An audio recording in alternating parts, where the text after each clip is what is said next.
ముఖ్యమంత్రి చంద్రబాబు నాయుడు ఎన్ని కడతా ఉండి మమ్మల్ని ఇక్కడ తీసేయమంటున్నారు.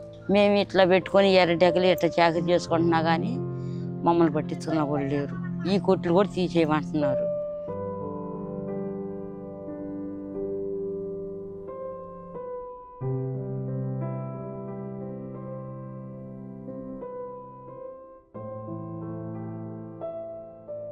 మాది రామనగరం. మేము సూర్యలంక బీచ్లో మేము చేపలు అమ్ముకుంటూ ఉంటాం. ఏదో ఇది ముఖ్యమంత్రి చంద్రబాబు నాయుడు ఇవన్నీ తీసేసి 90 కోట్ల అంత సెలక్షన్ అయిందని చెప్పునని ఎన్ని కడతా ఉండి మమ్మల్ని ఇక్కడ తీసేయమంటున్నారు.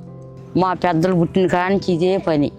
మేము ఇట్లా పెట్టుకొని ఎర్రడెక్కలు ఇట్లా చాకరీ చేసుకుంటున్నా కానీ మమ్మల్ని పట్టించుకున్న కూడా లేరు. ఈ కొట్లు కూడా తీసేయమంటున్నారు. తీసేయమంటే మేము ఎలా బతకాలి, ఎట్లా బతకాలి? మాకు ఎక్కడన్నా కానీ ఒక 10 సెంట్లు చోటు చూపించి ఆ చోట్లో ఇది వేసుకోండి అమ్మ, మీరు ఇది వేసుకోండి అని చెబితే మేము అంతవరకు వేసుకొని మేము మా బతుకుతారు. కలెక్టర్ వచ్చాడు, అడిగాము, అన్నీ కాగితం తీసుకొచ్చేయమన్నారు. అట్టా అందించారు.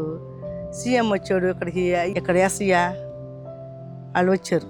వాళ్ళు వచ్చినప్పుడైనా కానీ ఆడ చోటు చూపిస్తాం అంటున్నారే కానీ చూపించింది లేదు. పేర్లు రాసుకున్నాము, కాగితాలు పెట్టాము అని చెప్పి అన్నారే కానీ ఇంత మటుకు మాకు ఏ సమాధానం రాలే. ఆ ఆటకెళ్తే తెచ్చుకుంటే తిన్నట్టు, లేకపోతే లేదు. మాకు ఏం ఆస్తులు లేవు, అంతస్తులు ఏమి లేవు. మేము మాత్రం ఇట్లానే సంపాదించుకొని మా పిల్ల జల్లం పోషించుకోవాలి. ఇక్కడ ఏదో అమ్ముకున్న రోజున పావులు అమ్ముకుంటున్నాము, అమ్ముకున్న రోజు మేము వెళ్ళిపోతున్నాము. నిన్న కానీ మొన్న కానీ 3 రోజులు వచ్చిందని వచ్చినట్టు వెళ్ళిపోయాం. ఇప్పుడు వరకు పోనీకాల ఎట్లాంటి పరిస్థితి వచ్చింది మాకు. ఏం చేద్దాం? ఇక నేను కొనపోతే తట్టనెత్తి వేసుకునేది వాళ్ళ మీదకి వెళ్ళేది.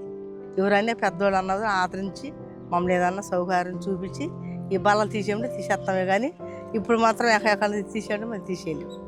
మేమేం సహాయం కావాలన్నా మాకు ఎట్టాడు కొట్లు ఒకరు కావాలా, కొద్దిగా చోటు ఇవ్వాలా, మేము వ్యాపారం చేసుకోవాలా, మాకు ఇది కావాలా.